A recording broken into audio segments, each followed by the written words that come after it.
and crumble into dust. Despite all of the PR and celebrity endorsements, music titles, ostentatious news conferences, and grandiose pledges to alter the game, the desired music effect was not realized. It was challenging for the platform to compete with Spotify and Apple Music. It didn't gain the required momentum. Jay-Z eventually sold it after it failed despite all the effort, music, and promises. However, as Nicki Minaj has said, the musicians who stood up gave up their reputation music when the deal ended and were assured they would never get their fair portion of the pie. Nicki claims that Jay-Z owes her tens of millions of dollars. Music. And when someone owes you that much money, it's more than a small argument. Music that can be settled throughout dinner, let me tell you. That goes beyond a minor business dispute that can be settled with a handshake. It's a very, very, very personal affair. That's exactly why Nicki Minaj has been putting in so much effort. Music, a great deal of effort. She also didn't keep quiet about it. Not even by a small amount. She has been vocal. Music, she has made some noise. She has behaved violently. Music, she hasn't stopped. Furthermore, when Nicki Minaj decides to battle someone, she doesn't music back down. She is not reticent.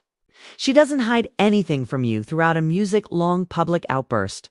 She listed all the things she believed Jay-Z had done wrong. I have to admit that the list was quite long. Dear #Jay-Z, you've ruined hip-hop, football, basketball, Instagram, touring, and more. You ruined Twitter, she said. Music, the jig is up. All of this is for amusement. She also mentions Desiree, a buddy of Jay-Z.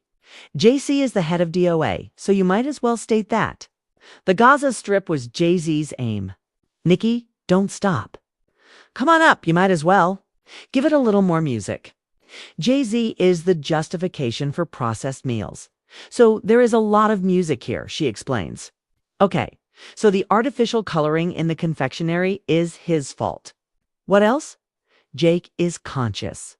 Music, she did file a lawsuit against him for everything, alleging that he was harming hip-hop and football. According to her, he ruined basketball and even played a part in the downfall of social media. Music, she went on.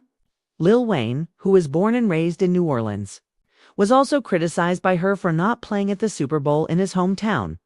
Furthermore, because of Jay-Z's strong, Nicki immediately accused Jay-Z of abusing his position of power because of his connections to the NFL through Roc Nation, the entertainment and sports management company he founded. His contacts and his ability to stop music Lil Wayne from performing on one of the biggest stages in the world in front of his own people in music, his own city. This is the main factor that makes the entire situation scenario 10 times music more combustible than it was previously, if not more so. Despite the fact that such charges are incredibly upsetting. The dispute between Nicki and Jay-Z went beyond money, resulting in broken contracts and underpaid royalties. Oh no, music, it becomes something extremely large. Something that would shake both the entertainment and political sectors at the same time, because music was about to by doing something that no one on the planet could have foreseen. Nicki Minaj shocked the entertainment industry and split her music fan base. Her fan base was like a log being struck by an axe when she unexpectedly and forcefully altered her political views. And the rapid turn caused a stir on the online. If money, broken promises, and commerce were the main themes of the first part of this story's music, then transactions gone bad. Followed in part 2 by something significantly more dramatic and controversial because Nicki Minaj's subsequent actions barely affected the music business. A large number of people were startled by it. Everyone was impacted by the strong category 5 tsunami that her performances caused. From the streets of Hollywood to the hallways of Washington Music, D.C. and back, and none of them were prepared for the blow. In the latter part of 2025, Nicki Minaj began using her music to openly support President Donald Trump. Furthermore, Biz was not mentioned in passing in a magazine interview. This was no innocuous comment. It was misunderstood. No. This Olin with no holds spread and no looking back endorsement left everyone in awe. Music on December 21st, 2025, one of the biggest conservative gatherings in the country.